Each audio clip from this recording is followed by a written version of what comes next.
د هغه دیدار کې زما د رب دیدار دی، د هغه په رضا کې زما د رب رضا ده. زما محترم موتا چا د پیغمبر اطاعت کړی دی؟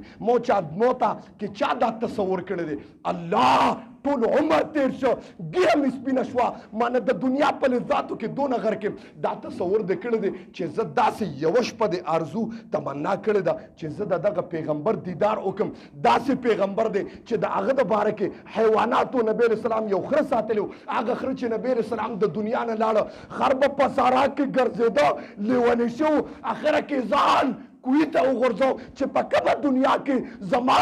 پیغمبر نشته او په ما یې سورلي نه کوي، زه خر په دا دنیا کې څه کوم؟ زما ستا ایمان. یو صحابي دی صوبان رضی الله تعالی عنه، ورځې رنګ یې ورځ په ورځ باندې متغیر کېږي، بدلېږي، بدن یې کمزوري کېږي. نبی علیه السلام مبارک راوغوښتو صوبانه ولې کمزورې شوې؟ ولې د وجود کمزورې شو؟ ولې د رنګ متغیر شو؟ ولې د رنګ بدلېږي؟ د الله رسوله رنګ به مې ولې نه بدلېږي؟ زما په جسد کې به تغییر ولې نه راځي؟ زما په وجود کې به تغییر ولې نه راځي؟ د الله رسوله وجه دا ده د یو څو ورځو نه زما په زړه کې یو غم پیدا شوی دی، یو فکر پیدا شوی دی. نبی علیه السلام توجه سره تپوس کوي، وایا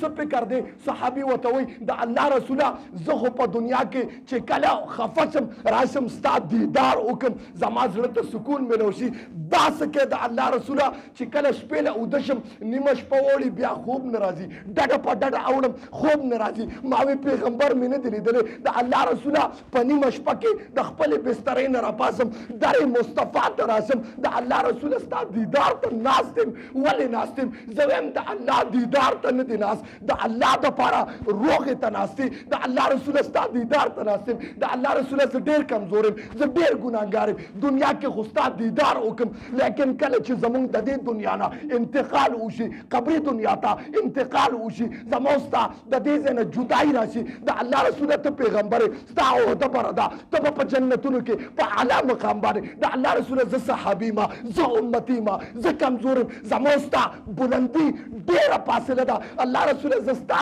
دیدار به څه کوم چې په کوم جنت کې په کوم ځای کې ستا دیدار نه الله رسوله زه په جنت باندې څه کوم؟ زما محترم هغه صحابي کې دا غم نبی علیه السلام مبارک ورته وایي ښه ته د دې د وجې نه کمزورې شوي، ته د دې د وجې نه کمزورې شوي چې زما دیدار پسې ګرځي. زه وایم د خود دغه د پیغمبر دیدار پسې نه ګرځي، د الله روغې پسې ګرځي، ځکه د پیغمبر په دیدار کې د الله روغه د الله قرآن کې فرمایي قل ان کنتم تحبون الله فتبعوني يحببكم الله. الله وی ما رب که رضا کوي، ما رب سره که مینه غواړي، ما رب سره که الفت غواړي، ما رب سره که محبت غواړي، راشه زما محبوب لراشه، زما معشوقې لراشه، زما پیغمبر لراشه، محمد مصطفی لراشه، د هغه دیدار کې زما د رب دیدار دی، د هغه په رضا کې زما د رب رضا ده. زما محترم موتا چا د پیغمبر اطاعت کړی دی؟ موتا کې چا دا تصور کړی دی الله ټول عمر تیر شو ګیره مې سپینه شوه مانه د دنیا په لذاتو کې دونه غر کې دا تصور دی کړی دی چې زه داسې یوه شپه د آرزو تمنا کړې ده چې زه د دغه پیغمبر دیدار وکړم. داسې پیغمبر دی چې د هغه د باره کې حیواناتو نبی علیه السلام یو خره ساتلی و، هغه خره چې نبی علیه السلام د دنیا نه لاړه خر به په صحرا کې ګرځېده لیونی شو، اخره کې ځان کوی ته وغورځو چې په کومه دنیا کې زما پیغمبر نشته او په ما یې سورلي نه کوي، زه خر په دا دنیا کې څه کوم؟ زما ستا ایمان. دا تصور کړی دی، دا سوچ دې کړی دی چې زما پیغمبر زما د پاره امتی چغې وي، زما د پاره زما پیغمبر زما د رضا د پاره زما د خندا د پاره زما د لذت او خواهشاتو د پاره زما پیغمبر بار چغې وي اللهم اهد قومي فانهم لا يعلمون. الله زما قوم ته هدایت وکړه، الله زما د قوم نه رضا شه، الله زما د قوم ګناهونه معاف کړه، الله زما قوم ته د رحمت په نظر باندې وګوره، الله زما د قوم نه رضا شه، الله زما قوم د جهنم نه معاف کړه، الله زما قوم جنت ته دنکا فانهم لا يعلمون الله دې نه پوهیږي دا تصور تا کړی دی چې دغه پیغمبر زما دپاره جړاګانې کوي په احد کې غاښونه مبارک شهیدان شوي وو په طایف کې وینه نبوت والا عبیده خپل تره د اسلام دپاره شهید کړ ټوټې شو دا تصور دې کړی دی الله دغه پیغمبر زما دپاره شب و رات چغې وایي اللهم قومي تا دا تصور کړی دی زما محترم ته سوچ وکړه خپل ګریوان کې او د خپل ایمان موازنه وکړه چې زما ایمان څومره دی د پیغمبر زما محبت د پیغمبر په باره کې آیا صحابي چې کومه جمله او فرمایله د الله رسول د شپې خوب نه راځي ستا د دیدار دپاره خوب نه راځي الله ډډې په ډډې اوړم چې راشم وګورم ټول صحابه در مصطفی کې دیدار مصطفی ته ناست دي زما محترم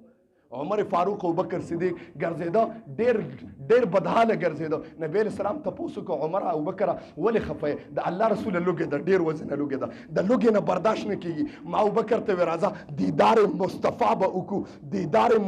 به وکړو د دواړو جهانو د سردار دیدار به وکړو نو د الله رسول چې ستا دیدار وکړو زموږ لوږه ختم شي د دا تصور کړی دی چې دغه پیغمبر زما دپاره په احد کې خپل بدن مبارک ته زخم او تکلیف رسولی دی چا دپاره